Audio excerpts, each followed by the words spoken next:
Film की शुरुआत होती है 40 साल की लाना से, जो एक स्थानीय हाई स्कूल में अंग्रेजी की शिक्षक हैं। लाना अपने पति और छोटी बेटी के साथ एक साधारण और शांतिपूर्ण जीवन जी रही है। एक रात जब वह अपने पति और बेटी के साथ बिस्तर में लेटी होती है तो उसका पति उसकी पीठ पर हाथ रखने की कोशिश करता है, लेकिन वह जल्दी से उसका हाथ हटा देती है। इसके बाद वह अपनी बेटी को अपने साथ खेलने देती है, जबकि उसका पति उदासीन रहता है। अगली सुबह लाना अपनी कक्षा में एक सरप्राइज टेस्ट लेती है। छात्रों को निर्देश देने के बाद वो उन्हें सर्वश्रेष्ठ प्रदर्शन करने के लिए कहती है। सभी छात्र अपने क्विज पेपर पर लिखना शुरू कर देते हैं, सिवाय एक नए छात्र बेनी के, जो कुछ भी नहीं लिखता और सिर्फ लाना को घूरता रहता है। लाना बेनी को देखती है लेकिन कुछ नहीं कहती। बाद में जब वह अपनी बेटी को प्रीस्कूल से लेने जाती है तो बेनी को उसके कुत्ते के साथ खेलते देखती है और कुछ देर उसे देखती रहती है। बेनी का उसके प्रति आकर्षण स्पष्ट है, लेकिन लाना इसे नजरअंदाज करती है।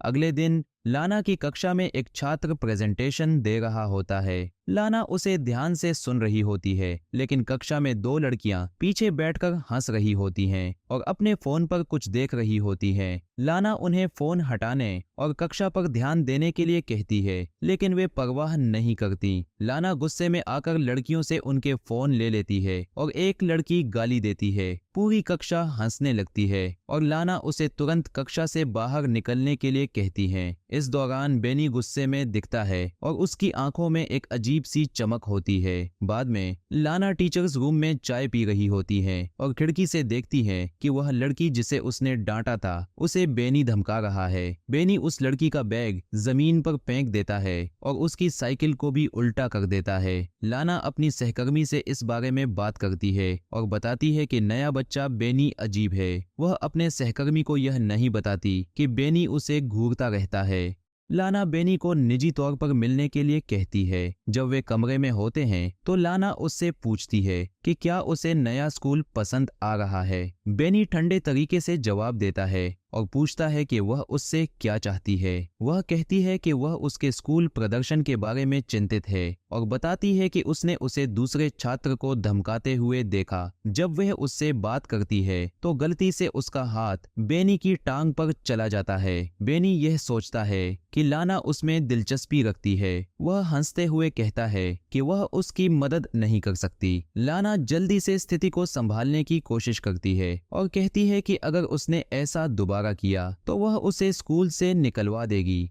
अगले दिन लाना हमेशा की तरह अपनी कक्षा को पढ़ाती है। वह बस जाने ही वाली है जब वह उसने फर्श पर बेनी का बैग देखा। उसे उठाती है और खोलती है तो उसे पता चलता है बेनी का स्वेटर अंदर था, इसलिए वह उसे बाहर निकालती है और सूंघती है। इसके बाद वह दौड़ती है। उसे धोने के लिए शौचालय में चला गया आश्चर्य बेनी पीछे से चुपचाप आता है और उसे छूने लगता है। अनुचित रूप से लाना की अभिव्यक्तियां दर्शाती हैं कि वह इसका आनंद ले रही है, लेकिन वह उसे रोकने के लिए मजबूर करने की पूरी कोशिश करती है। वह कहती है उन्हें ऐसा नहीं करना चाहिए, लेकिन वह सुनता नहीं है और आगे बढ़ता रहता है। बस जब वह बेनी के स्पर्श के सामने आत्मसमर्पण करने वाली होती है तो वह अचानक पीछे हट जाती है और इससे इनकार कर देती है। फिर वह उससे कहती है कि इस तरह की स्थिति फिर कभी नहीं होनी चाहिए। जाने से पहले वह उसे चेतावनी भी देती है, अगर वह कभी भी उसे दोबारा छूने की कोशिश करता है वह ये सुनिश्चित करेगी कि उसे निष्कासित कर दिया जाए। अगले दिन स्कूल में लाना अपना सर्वश्रेष्ठ प्रयास करती है काम पर ध्यान केंद्रित करने के लिए, लेकिन वह विचलित दिखती है। वह छात्रों को कुछ देती है, क्लास वर्क, लेकिन बेनी अपना काम नहीं करता है और केवल उसे घूरता रहता है। क्लास के बाद बेनी दालान में लाना के पास जाता है और उसे शाम को अपने साथ आने के लिए आमंत्रित करता है। हालांकि लाना दृढ़ता से मना कर देती है और बताती है कि जो कुछ भी हुआ उन दोनों के बीच एक गलती थी और वह यह दोबारा ऐसा कभी नहीं होना चाहिए। वह पार्किंग स्थल की ओर जाती है जहां वह देखती है कि उसकी कार पूरी तरह से क्षतिग्रस्त हो गई है। दरवाजा टूटा हुआ है और साइड के शीशे टूटे हुए हैं। वह अपराधी को ढूंढने के लिए चारों ओर देखती है, लेकिन इस समय आसपास कोई नहीं है। वह सोचती है कि बेनी बदला ले सकता है क्योंकि उसने बाद में उसे अस्वीकार गिरफ्तार कर दिया था। लाना अपनी बेटी को स्कूल से उठाती है और युवा लड़कों के एक समूह को देखती है। उसे लगता है कि उनमें से एक बेनी है, क्योंकि वह उसने काली हुडी पहनी हुई है। लेकिन उस दिन जब वह घर पहुंचती है तो केवल कल्पनाएं करती रहती है। वह बगीचे में काम करना शुरू कर देती है। उसका ध्यान भटकाने के लिए उसका पति आता है और पूछती है कि कार का क्या हुआ, लेकिन लाना तुरंत स्ट्रीट लैंप के बहुत करीब गाड़ी चलाने की कहानी बना देती है, जिस पर उसके पति को संदेह होता है और वह कहती है कि वह उसे संदेह है कि क्या एक लैंप पोस्ट ऐसी दरारें पैदा कर सकता है। लेकिन उसका दावा है कि उसके पति की इस ठंडी बातचीत के बाद ऐसा हुआ था। अगले दिन लाना अपने छात्रों को एक कवर लेटर लिखने का असाइनमेंट देती है। बेनी इस बार उन्हें एक कवर लेटर लिखना होता है जिसमें यह बताना होता है कि वे ऐसा क्यों कर रहे हैं जब इंटर्नशिप के लिए योग्य हों। लाना पूछती है कि क्या किसी के पास कोई प्रश्न है। बेनी अपना हाथ उठाता है और मुस्कुराता है और पूछता है कि क्या ऐसे में जाना जरूरी है। हद तो यह है कि नौकरी पाने के लिए वह दोहरे अर्थ वाले चुटकुले बनाता रहता है और पूरी कक्षा हंसते हंसते लोटपोट हो जाती है। गुस्से में उसका बैग पकड़ लेता है और फेंक देता है। बाहर जब वह उसे छोड़ने के लिए चिल्लाती है, दुर्भाग्य से कक्षा में अन्य सभी छात्र भी अपमानजनक व्यवहार कर रहे हैं और बेनी का पक्ष लेते हुए उनमें से एक ने बोर्ड पर डस्टर भी फेंक दिया। यह देखकर लाना कक्षा छोड़ देती है और घर चली जाती है।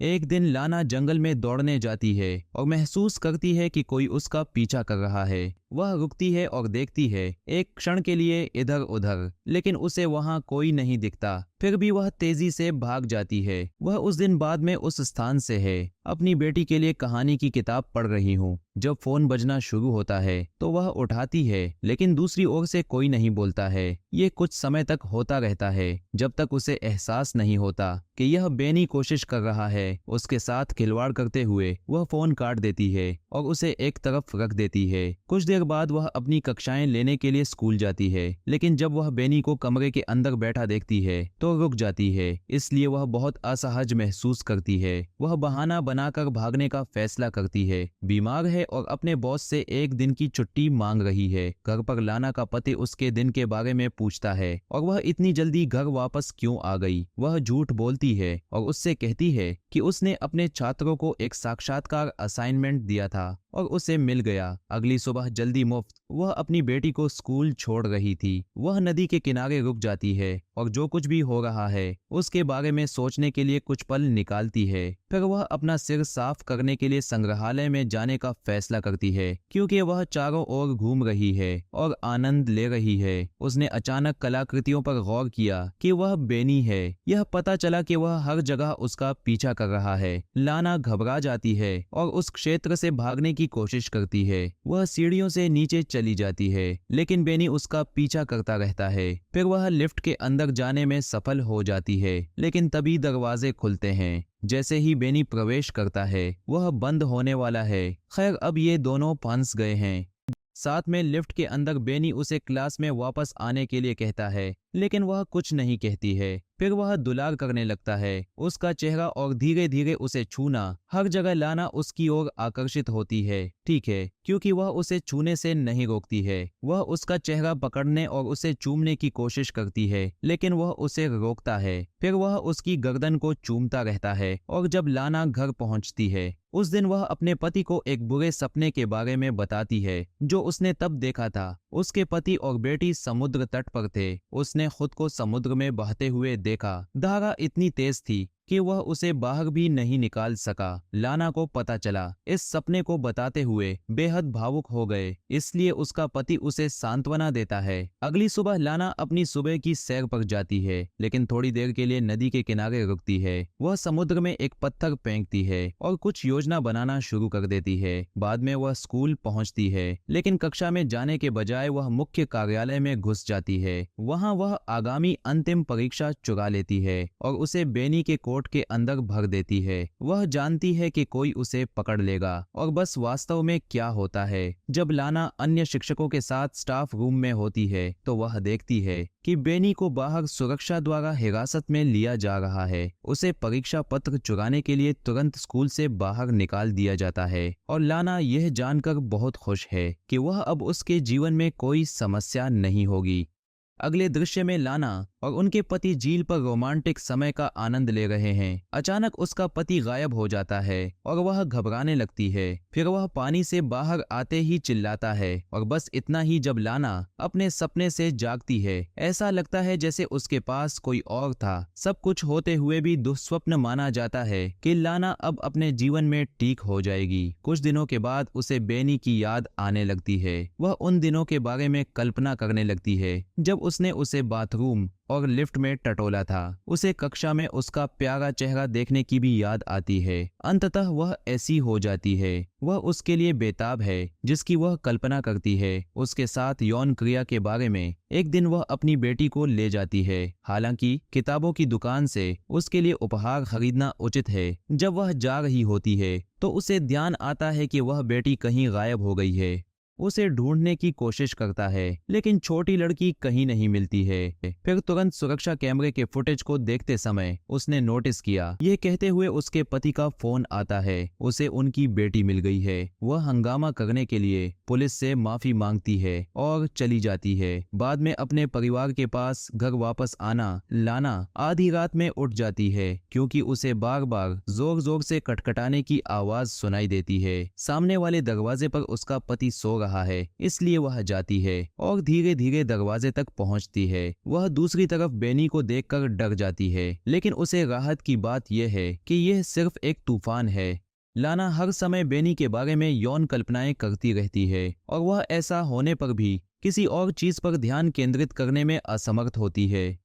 आखिरकार लाना सीधे ड्राइव करती है बेनी का घर और धैर्यपूर्वक प्रतीक्षा करता है। कुछ देर बाद वह बाहर निकलता है और अपने स्कूटर पर आता है और यह देखकर दूर चला जाता है। वह सड़क पर उसका पीछा करना शुरू कर देती है। जब वे अंततः एक सुनसान इलाके में पहुंचते हैं जहां कोई अन्य कार नहीं होती है और फिर अपनी कार से उसके स्कूटर को जोरदार टक्कर मारता है जिससे वह जमीन पर गिर जाता है। वह काफी देर तक गाड़ी आगे बढ़ाती रहती है और अंततः उसकी कार को रोक देता है। अंतिम दृश्य में वह कदम बढ़ाने से पहले खुद को संभालने का एक क्षण देती है। उसे देखने के लिए बाहर जाएं। कहानी का नैतिक अर्थ यह है कि अपने आग्रहों पर नियंत्रण रखें और एक वर्जित प्रेमी के साथ किसी काली कल्पना में शामिल न हो। और बस इतना ही। फिल्म पुनर्कथन: यदि आप लाना होती तो क्या आप बेनी को मार देती या अपने पति और बेटी को 17 साल के लड़के के लिए छोड़ देती? हमें नीचे टिप्पणी में बताएं कि क्या आपको यह वीडियो अच्छा लगा। हमें यकीन है कि आपको ये और भी अधिक पसंद आएगा।